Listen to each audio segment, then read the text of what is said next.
Good evening and welcome to GCPL's Meet the Author Series program. Our program tonight will last approximately 1 hour and will include a talk by our author, Fiona Davis, followed by a question and answer session. We have a very special guest with us tonight as our moderator, Wendy Pace. Wendy is the owner and founder of Pace Setting Media, begun here in Gwinnett County several years ago. She is a graduate of Hunter College and a frequent patron of New York Public Library, so she knows a lot about the setting of tonight's story. She was born in Brooklyn and raised on Long Island, and she has always had a love of reading, and she considers marrying a librarian as the equivalent of winning the lottery. And we think she won the lottery too. I welcome Wendy Pace, your moderator. Thank you, Wendy. Good evening and welcome to everybody. I'm so glad that you're all here with us tonight. And this is a fantastic author. Okay, so I'm biased because she's like from New York and I am too from New York, and she writes great books about New York. And I'm fangirling now, so I'll just stop. So Fiona Davis began her career in New York City as an actress where she worked on Broadway, off-Broadway, and in regional theater. After getting a master's degree at Columbia Journalism School, she fell in love with writing, leapfrogging from editor to freelance journalist before finding her niche as a successful author of historical fiction. I love historical fiction, just saying. She is the New York Times bestselling author of 5 novels, including The Dollhouse, The Address, The Chelsea Girls, which I highly recommend, is one of my personal favorites, and the masterpiece, okay, so the new one, The Lions of, also like my new favorite. But she joins us tonight to talk about her new book, The Lions of Fifth Avenue. This book is set in 1914. New York is the world's fastest growing city. Over a dozen daily newspapers are read by more than 5 million people, while immigrants live in stifling squalor on the Lower East Side. The lingering Gilded Age millionaires and new industrialists dispense extraordinary philanthropy. Two of the institutions they created, the New York Public Library and the Columbia Journalism School, play important roles in Fiona Davis's new novel, The Lions of Fifth Avenue. Please welcome Fiona Davis. Thank you so much, Wendy, and thank you everybody for tuning in. I am so thrilled to be here tonight. And what an amazing introduction. That was great. I love that you're Hunter College, so you are a New Yorker. I thought what I'd do is just tell you a little bit about the inspiration and the research behind the book, and talk a little bit about that, and then we can open it up to a Q&A, and I'm happy to answer any questions about this book or any of the books or writing in general. So all my books are set in iconic New York City buildings. It could be the Barbizon Hotel for Women. It could be the Dakota Apartment House, Grand Central Terminal. I often joke around that by the 30th book, I'll be doing the gas station on the corner of 11th Avenue, but I will make that work, I promise. And so the idea for each book has come about a very different way. And the idea for setting a book at the New York Public Library actually came from the readers. I have been doing author talks all around the country for my prior 4 books. And whenever I do an author talk, people always like to suggest buildings, especially people who are from New York or who have visited. Everybody has their favorite New York City building. And so the New York Public Library came up over and over and over. So I thought, okay, maybe there's something there. I should look into it. And at the same time, it meant a lot to me because libraries have always been very important to me. We moved around a lot when I was a little kid. And, the one thing that was always a constant was going to the library. Once a week, my mother would put me and my brother in the car. We'd go off to the library. He'd head to the, train section. I would head to Horses or Judy Blume, and then we'd meet up with all our books and head home. And so I thought, well, that could be a good idea, but I wasn't sure because, it's a library, it's full of books. What will actually happen if I set a book there? And so I started what I always do. I just started doing research. And I learned that the New York Public Library it had a lot of interesting facts about it. I learned that it was built on the site of the Croton Reservoir, and that was an above ground reservoir for New York City's drinking water. It was incredible. It was right on the site of the library in the middle of Manhattan. It had 50-foot high granite walls. There was a promenade where you could walk around the top of it. And eventually they didn't need that anymore. They got the drinking water through other means, and so they demolished it. However, you can still see some of the granite stones from the original Croton Reservoir in the foundation of the New York Public Library. They actually built it into it, which is kind of cool. And what they did is there were two architects, Carrere and Hastings, and they were very well known and quite famous. And they came up with the idea for the library. They actually drew the initial design on a napkin, which is still intact. And it's very close to what the actual library looks like. And when it opened in 1911, it was the largest marble structure in America. It had 1 million books inside when it opened. It had 50,000 visitors that first day. It took 9 years to build and cost $9 million. And very sadly, the architect Carrere was killed in a taxi accident just 2 months before it opened. So he never got to see the final product. And what's so cool about the library is that you walk in and there's this enormous foyer, which is all marble. And then it just changes as you move up the stairs, and up at the very top floor is something called the Rose Reading Room. And that is this beautiful room. It's enormous. There's huge windows that look out either side. And that's really the main reading room, although there's many others. And Carrere and Hastings, the architects, they not only built the outside of the library and the structure, but they paid special attention to all the details. So in the reading room, you can see the desks were designed by them, the table lamps, even the waste baskets were designed. And I think because of that, it really created this holistic whole of a building that just feels grand, but also very accessible as you walk around. And one of the things that a lot of people don't know about the New York Public Library is it's not a lending library. You can't take out books. It's not a circulating library. And what it is, it's a research library. So you can order books and read them inside, but you can't take them out. And the way it's built is there's this Rose Reading Room on the very top floor. And then below that are 7 levels of stacks for the books. They're made out of steel so that in case of fire. And the way that you would order a book back in 1911 is very close to the way you would order it today. You would go up to the card catalog back then and fill out a call slip and hand it to the librarian. And she would send it down this pneumatic tube. And it would go all the way down into the stacks. And a page would retrieve it and see the call number, race off to the correct stack, find that book, race back, and place it on kind of this, almost like a Ferris wheel, like a trolley for the books. And it would trundle its way back up to the Rose Reading Room. And today, of course, we use computers instead of the call slips and the pneumatic tubes, but everything else is the same. You still, have a page running around and manually getting the book and placing it on this trolley. For oversized books, there is a dumbwaiter, of course, as well. And so again, I was learning about the library, getting familiar with it, enjoying it, but not quite sure. And then I read this amazing fact. I was looking at the New York Times archives and I found an article from 1941 about the retirement of the superintendent, and explained that he had lived in the New York Public Library in a 7-room apartment with his wife and 3 kids. And he'd lived there for 30 years as he'd been working there. And his family had actually grown up and lived in the library. His daughter, in fact, was born in the library. And the article was full of these fun facts, like the fact that the kids used to play baseball using books as bases until they got caught.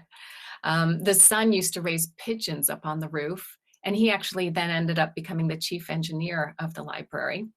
They moved out in 1941. And at that point, they didn't need an on-site superintendent. And so the space was converted into storage and offices.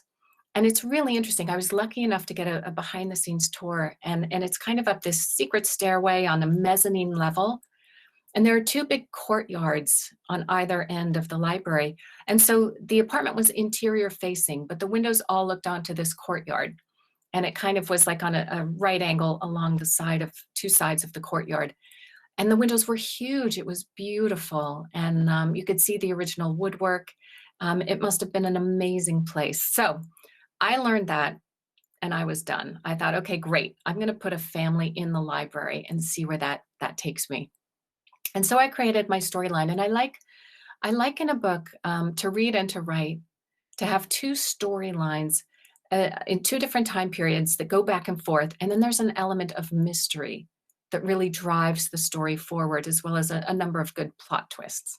And so I created a story, and I set it partly in 1913, and that's from the point of view of the superintendent's wife.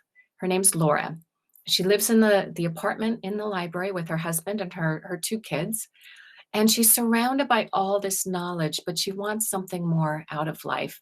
And so she applies to Columbia Journalism School and gets in, and her world is really cracked just wide open. And the other timeline is in 1993. And that's from the point of view of a curator of rare books named Sadie. And she's about to put on this huge exhibit of rare books when one of her books goes missing.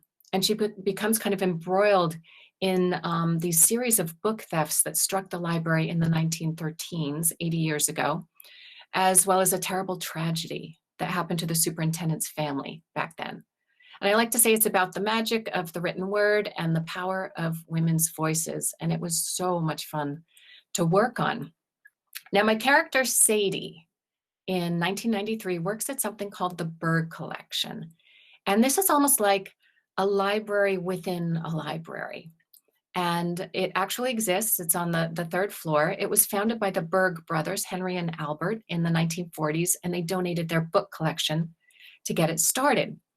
And what it has is literary archives and manuscripts that represent the work of more than 400 authors. So it has things like original manuscripts and letters by Nabokov, Tennyson, W.H. Auden, Walt Whitman, and in just an incredible array of materials, including they just recently got Virginia Woolf's diaries, which are incredible. And on top of that, they have really interesting kind of quirky ephemera, like they have a lock of Walt Whitman's hair. They have Virginia Woolf's walking stick. And this is the one that she left by the side of the river when she went off to kill herself and put stones in her pockets and drowned. They have Charlotte Bronte's writing desk. They have Jack Kerouac's boots. And it's a really interesting place because, and it's not open to the public. You have to apply to get in and show that you're a researcher or a scholar. But once you're in there, you can work with these original works. So for example, let's say you have an original poem by Walt Whitman where you can see where he scratched things out, how it's just completely marked up. It's hardly even readable. And through that, you can really get to see the process of creation. Same with Virginia Woolf's diaries, where you can see it was written in pen on stationers' notebooks. And you can see the way her writing slants up and just get a sense that all these great writers who we revere are human, and that they chose and they discarded words as they worked through each draft. And so, Walt Whitman may have crossed things out. There might be a rip or a tear where he was frustrated. They may have left coffee stains behind where, they didn't realize that one day this one piece of paper might be worth tens of thousands of dollars. And so the Berg collection was just an amazing room. And so that's why I placed my character Sadie there, to kind of get it, what's important and what do libraries do and what do they offer beyond checking out a book or checking out, old newspapers or that kind of thing, that there's more to that. And as I started researching, I realized that there was a lot written about rare book theft. And I got drawn into this rabbit hole that was incredible. And it turns out there is a ton of rare book theft of rare books, rare maps. And it's really hard for these libraries because they are, they're open to the public. They're there to serve the public. But then at the same time, they're there to protect these valuable documents. And how do they do that? And the theft in my book is based on one that was at Butler Library at Columbia University. And it happened in 1994, where a book thief stole $1.8 million of rare books over the course of 3 months, and no one could figure out how he was getting in or out. And I thought, wow, this is incredible. So I reached out actually to the librarian who was the head librarian at the time. And she was so kind. Her name is Jean Ashton, and she gave me a couple interviews where I could talk to her about, what was it like? What was going through your head? And she talked about how no one knew what was going on and how the staff kind of started to turn on each other as they were trying to figure out what exactly was going on. They did eventually catch the thief, and Jean Ashton went before the judge to testify during the sentencing. And what she did is she made this really passionate plea that, what this man stole was not just X pages worth X amount, but it's a piece of Western history and culture, and that the loss would have a dramatic impact on scholarly research. She explained that really libraries believe in safekeeping these artifacts of the past, which are then rediscovered by scholars and readers as times change. So let's say something that wasn't very valuable 50 years ago, like women's diaries or records of slave transactions. Today, they command very high prices in the market because the way of thinking has evolved over time as to what's important and what's not. And so during the trial, Jean Ashton explained why these items were worth more than just their financial value. And she asked the court to administer a longer sentence than typically granted. And he was so impressed with her that he granted it. And so to me, she is a true literary hero, as are all librarians. And in fact, in 2002, a new category of theft was added for cultural heritage resources. And this hands down harsher sentences if something was taken from a library or a museum. So progress was made. Some of the key locations in my book, which is again set in New York City, at New York Public Library, of course, the Columbia Journalism School, because that's where my character Laura in 1914 applies and gets into. And that was interesting to write about because I went to Columbia University, to the journalism school, and got a master's there in 2000. And it was the best experience. I had such a good time. And, I learned everything I needed to know about writing and editing and how to shape a story. However, in 1913-14, when my character Laura goes, it was a very different time, and there was rampant sexism. And I was able to find a history of the school that talked about what it was like for women. And it was pretty awful. Like in the book, Laura is sent to cover stories that are different from the male students. So the men get to do, murders and politics and head down to the mayor and cover a speech.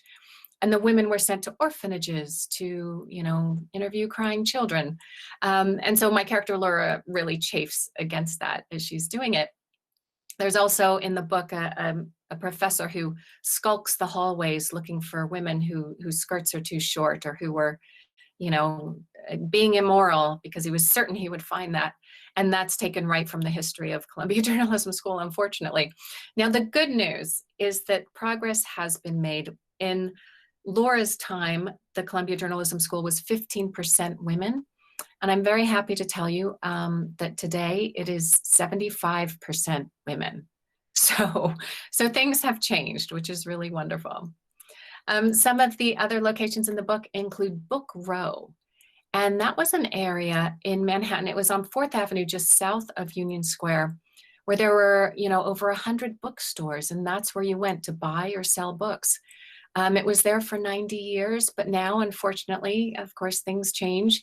There's only one left. It's the Strand, and it's right around the corner on Broadway, but it is still hanging on. So Book Row is in the book, but not quite there today.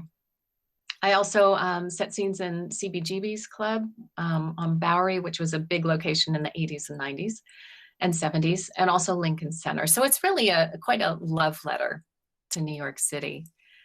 Another thing in my book that I discovered in my research was the Heterodoxy Club. And I get asked about this all the time in my author talks because it's so intriguing. And as I was reading a book on what it was like in Greenwich Village in the 1910s, because I wanted to get a sense of what it was like and what was the energy in the city like. And this book mentioned the Heterodoxy Club. And my character in the book learns about it and starts to kind of go to meetings and kind of cover it as an idea for her master's thesis. And this club actually began in 1912 in Greenwich Village. It was founded by a feminist organizer and suffragist named Marie Jenny Howe. And heterodoxy, the meaning of that, it's the opposite of orthodox. So it's a deviation from society's norms.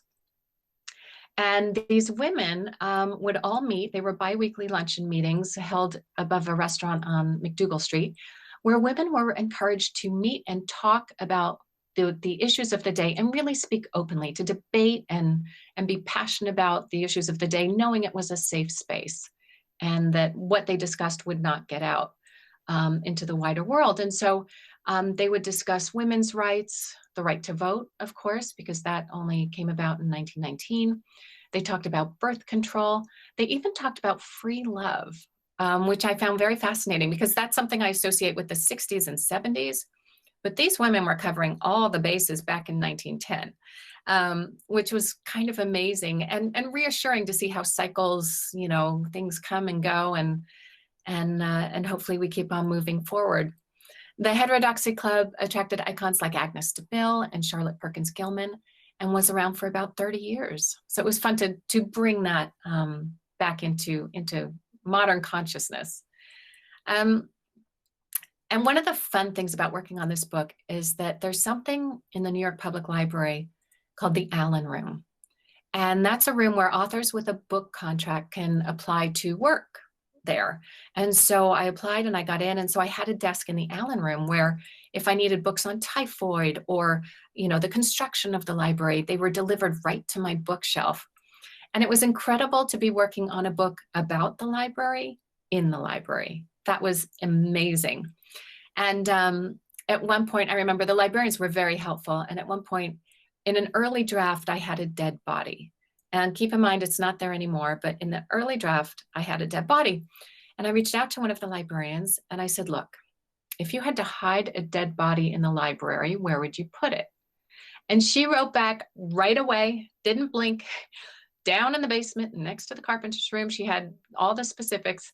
And which was just amazing. She said she'd never gotten that question before. So you know, that was a first. And we're probably both under surveillance at this point. But they were incredibly helpful. And, you know, I not only was able to read books about the construction and the history, but I would also go through old women's magazines. So, for example, Harper's Bazaar was a really popular magazine in the 1910s. And it had not only articles on what is the new woman, because that was what it was called, you know, the woman who was moving beyond the home and wanted to have financial independence and wanted to work and have a career. And so they had lots of essays debating the, you know, pros and cons of the new woman. But then right next to it would be an article on the hot diet of the day, which didn't make it into the book, but I have to share it with you. It was called the barrel diet. And what you would do is you would buy a barrel and you'd take away either end, and then you'd festoon it with ribbons, of course, and then you'd climb inside it and roll around on your bedroom floor until you were sweaty. And this was an actual diet of the day. and it's, you know, it's that kind of thing that as a researcher and an author is just so much fun, because you learn all these new things and you know, maybe I'll see if I can bring it back. But really the book is really my gift to book lovers and librarians everywhere. It was so much fun to work on. And you know, the response has been amazing. It was picked as a GMA book club pick. It hit the New York Times bestseller list. And it's just been an incredible ride these past 2 months. And I'm really delighted to be able to share it with you and personally thank librarians for everything that they've done. And so now, you know, I'm happy to answer any questions about the writing process or any of the books or anything. I'll let you, Wendy, take the lead. Okay, so I'll be greedy and I'll ask my question first. Did you go through, because I know New York Public put out a book of their oddest reference questions. Did you utilize that book at all when you were coming up with Sadie's ability to find all the data? You know, that book, I think it came out, or I came upon it later, which was a shame because it's brilliant. They did have on their website some of the wildest questions, and one of those did make it. It was about when did the Statue of Liberty turn green? And that was the question that I think was in that book. She finds the answer to that. Right, right. And then there was another one, which I found, I think Jane Ashton, my librarian, talked about, the questions you get. One was how much manure was on the streets of New York in 1860 or something.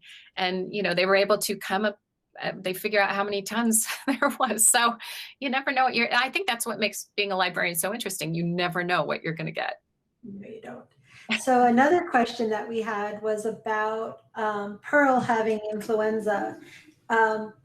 And the question is, had the influenza in the book and the family struggled with medical bills? Was this a coincidence? How did you guess how timely this would be? No, not at all. Because the books, they take a long time to write, and then the publisher takes it and they need to promote it for 6 months before it even comes out.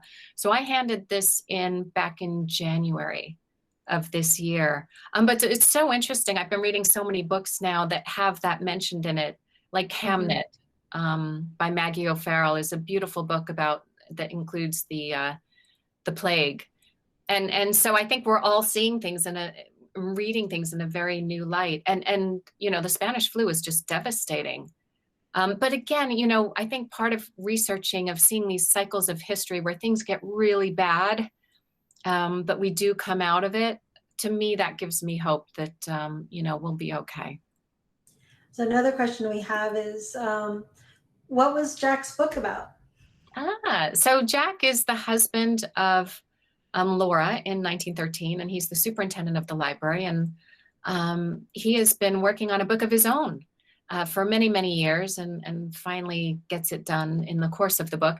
And to me, he feels he's like the next F. Scott Fitzgerald. So it's kind of a Great Gatsby. It's about to be the Roaring 20s, and it's about New York and America as a young country coming into its own, and what it's like to be an artist in the big city. To me, that's what the book is about. But I kept it vague on purpose, just, so that the reader could kind of put their imagination onto it as well. Some would like to know, what advice would you give to an aspiring writer? Oh, that's a great question. I have to say, I did not start as a writer at all, and I never imagined that I would ever write a book. I thought that's what other people did. So when I came to New York, I was an actress, and I worked for about 10 years on Broadway and off Broadway, doing regional theater, and then realized in my late 20s that all my friends who were women, who were kind of the ingenue type, were having a hard time getting roles as they got older, and all the men were aging into these amazing character roles. And I thought, well, that's not fair.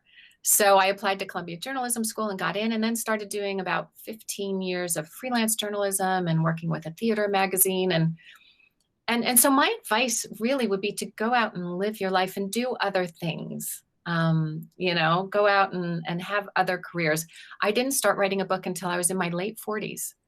And I didn't get published until I was 49. So, I think you need to have something you want to say, and you need to have something that's kind of been eating at you, and that you want to try and work out and share with the world. And that's definitely what happened with my first book, The Dollhouse. And I think that's why it kind of hit with a bang, because it was something written from deep inside about women and becoming financially independent, and being strong and standing up on your own.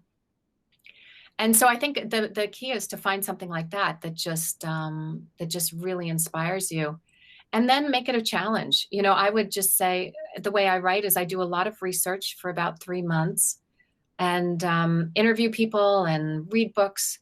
And then I create an outline and I map out what the story might be. It might change, but I have a pretty good idea. You can tell my parents are engineers.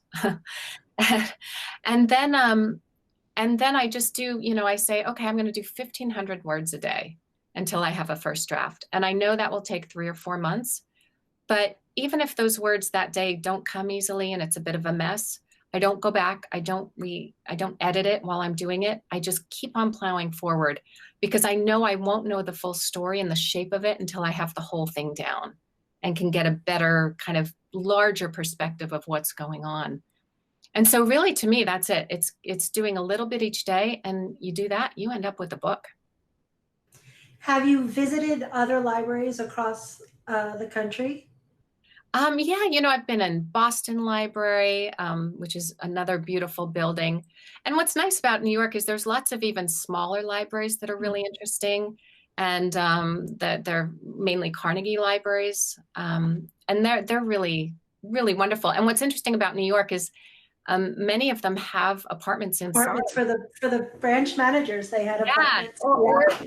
the superintendent needed to stay on site in order to keep the boiler going. Right. And so, in fact, I highly recommend, if you're interested in books like that, it's an audiobook and a book, I think, called Feeding the Dragon by a woman named Sharon Washington. And she grew up in a library on the Upper West Side and is now an actress and does a wonderful kind of one-woman show about what it was like to grow up in that library on the Upper West Side, very close to where I live.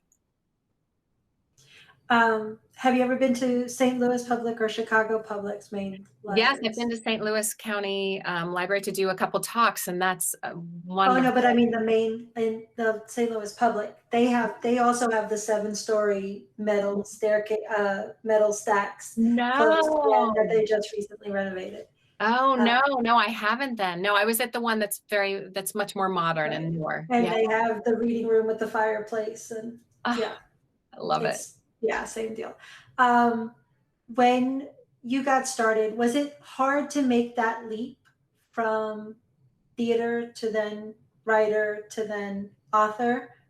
Because journalist writing and author writing is two different disciplines, as Laura points out to Jack in the book. Yes, yeah. You know, it was interesting because my idea for the first book came after I walked into the Barbizon Hotel for Women, which is now a condo, and I'd been looking at an apartment, but you know, I didn't buy the apartment, but I knew the building had been the Hotel for Women, where Grace Kelly, Lauren Bacall, all these amazing people lived. And I learned when I was there that when it was built, there were a dozen of the old-time residents still living there, and that they were grandfathered into rent-controlled apartments on the 4th floor. And I thought, that's a great article, right? Like, interview these ladies who are paying $250 a month, and then interview the guy in the $17 million penthouse, and let's see how the city and this building has changed over time. And the ladies are very private, and at that time they didn't want to be interviewed, but I couldn't shake it. And that's where I thought, well, maybe I'll write a book, and then I can, you know, tell this story but make things up. And it was terrifying at first because, you know, you don't make up dialogue, you don't put words in people's mouths. And so it was slightly terrifying at first. And what I like to do is find all these facts about the building and use that as my framework to kind of drape a fictional story over. But I think the journalist in me needs the historical facts in order to start working.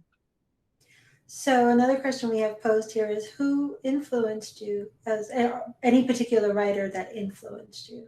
Oh, you know, there's so many. I love Geraldine Brooks, Kathleen Tesoro, Lauren Willig, Beatrice Williams.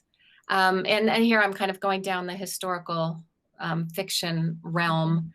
Yeah, there's, you know, but I love mysteries as well. So Elizabeth George, Tana French.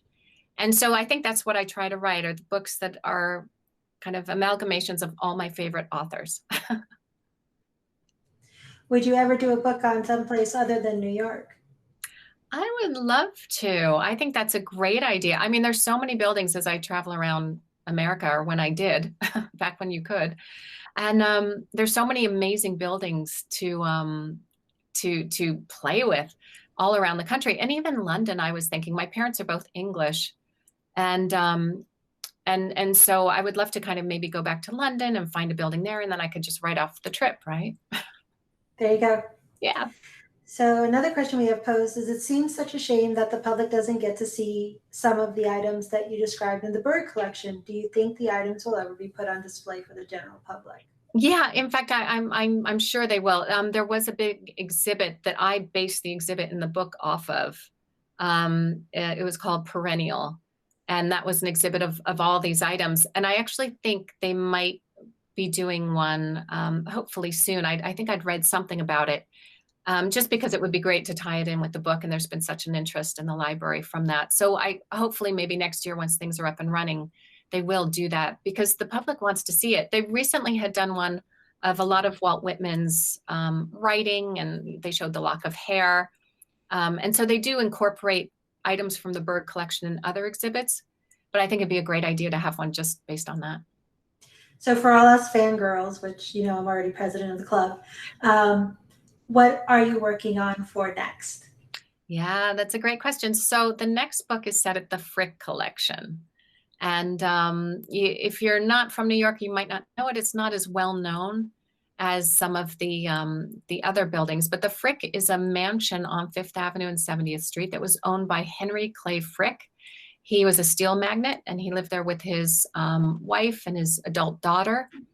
And then after his wife died, the whole building and everything inside, the furniture, the paintings were all left to the city, and it became a museum. And so I love the fact that it was a Gilded Age residence and then a museum. So it's set in 1919 and then 1966, and kind of goes back and forth, and we'll see how it goes. It's in progress. Great. We look forward to it. So now, a personal question. If you were giving somebody a tour of New York City, what would be your go-to neighborhood to take them to first for their best New York experience? Oh, that's such a good question. You know what? I think the West Village. There's just something about it. It feels almost European. There's all these windy streets, and you can easily get lost, but you'll never get completely lost. You just wander around and you'll find alleys. There's a building there that's, I think, like 8 feet wide. It's the narrowest townhouse in New York. If you stretch out your arms or something, you can touch both sides. Yeah. And some famous poet lived there, but I can't remember who. And there's just all these really cool old buildings. So if you love history and you want to see New York as it was in, say, the 1800s or the early 1900s, Greenwich Village is still exactly like that. There's still cobblestone streets. And there's just some wonderful little hidden places there that are just gorgeous. And great shopping. Yes. Do we have any more questions? Does anybody want to post any more questions? Because I can talk to her all night, people. Let me just tell you. I see there's a couple popping up. Do you see them? Why did you select 1993 for the Sadie setting? You know, I wanted to use that theft from Butler Library, which happened in 1994. So because of that, I needed the technology to be pretty similar. I didn't want cell phones. I didn't want anything too modern to make life too easy as they're trying to figure out what's going on. And also I'd been in New York City in the 1990s. And so I didn't have to do quite as much research. And it was a really interesting time period. So really that's why. And I think it was just a new time period to play with. So we have a question about the library detectives. Do the big research libraries have them? Yes, they do. And in fact, the library detective in the older part of the book is based on an actual one who was there to try and catch thieves. And it was just really tough because books would disappear all the time. And even today, there's, I was talking about this rare book theft, and there's one library, I can't remember where there was a very famous scholar of old maps who would go there, had been going there for years, was absolutely trusted. And not until they did a shelf read where they go and check everything, did they realize that their atlases were missing all these maps. And what he would do is he would sneak in dental floss and get it wet and then lay it across the kind of inseam of the book. And then when no one was looking, just gently rip them out and take them. And they're worth, hundreds of thousands of dollars, and the atlases are ruined. And so they do have detectives around to try and, stem that tide. Another question we have is, will you write a period piece on Broadway struggling actresses? When I went to Columbia University and did my journalism degree, I actually wrote my master's thesis on the shelf life of New York actresses.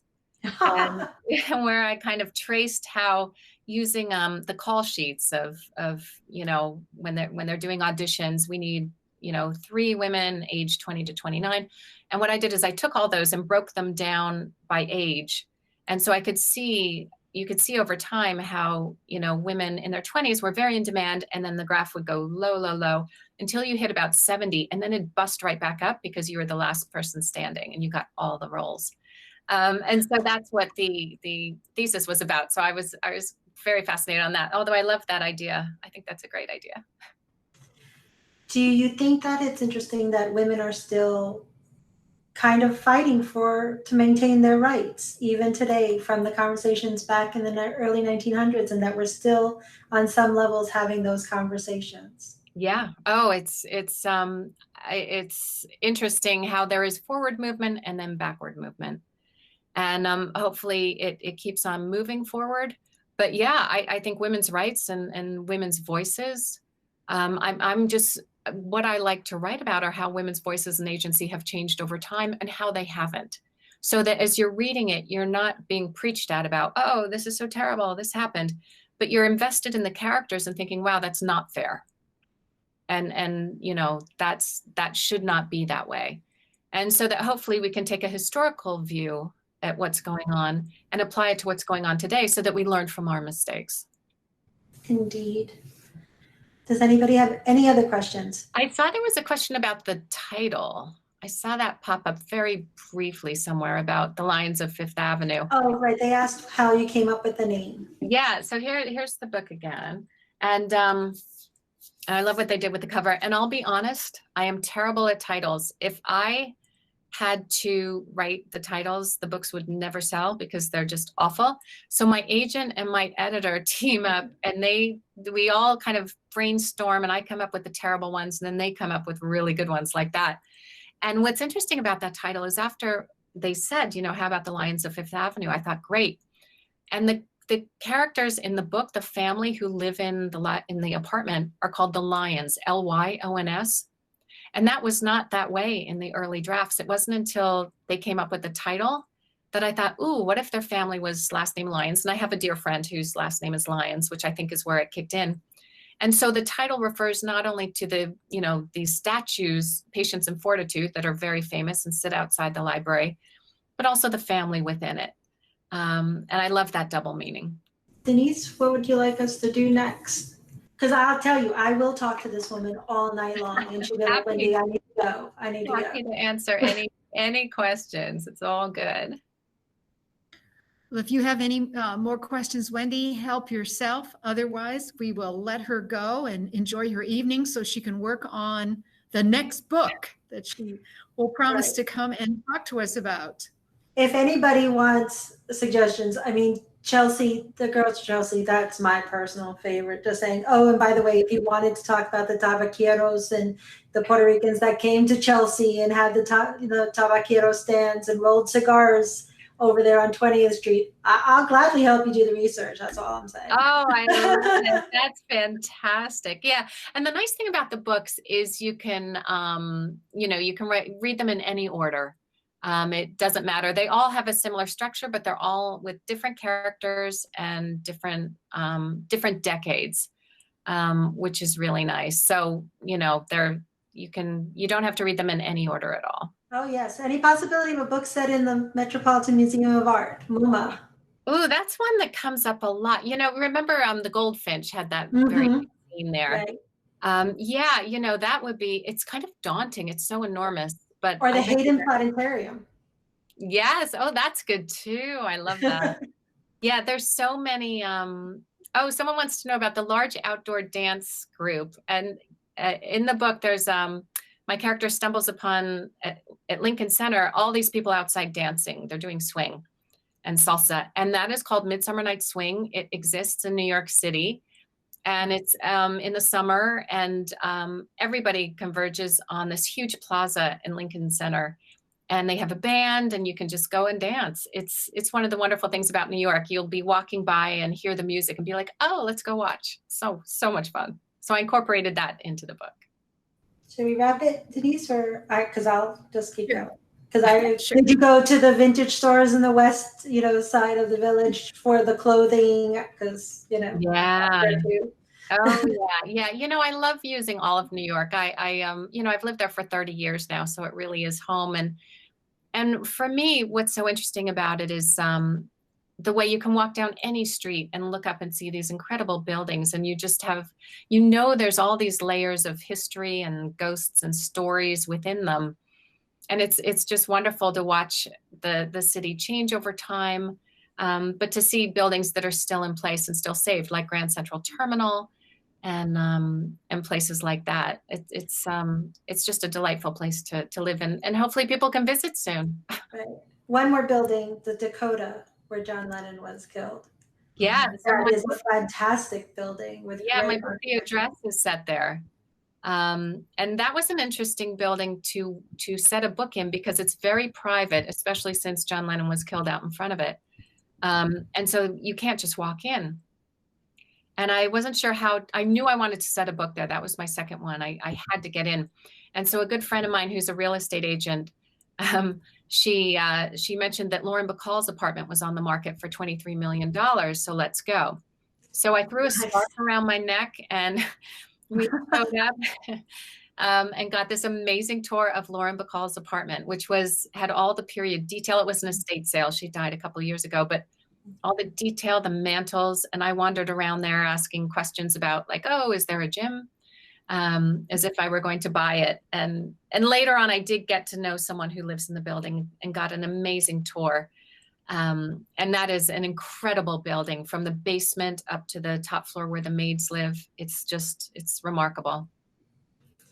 Well, Fiona, we thank you so much for talking with Gwinnett County Public Library. I truly am one of your biggest fans, and I'm so glad I suggested that we have you. Just saying. Thank you so much, Wendy and Denise, for having me, and everybody for tuning in tonight. It's so much fun to chat with everyone, and such great questions. And thank you for everything you're doing for your community. Thank you so much. Thank you, everybody, Good for coming night. tonight. Good night. Bye.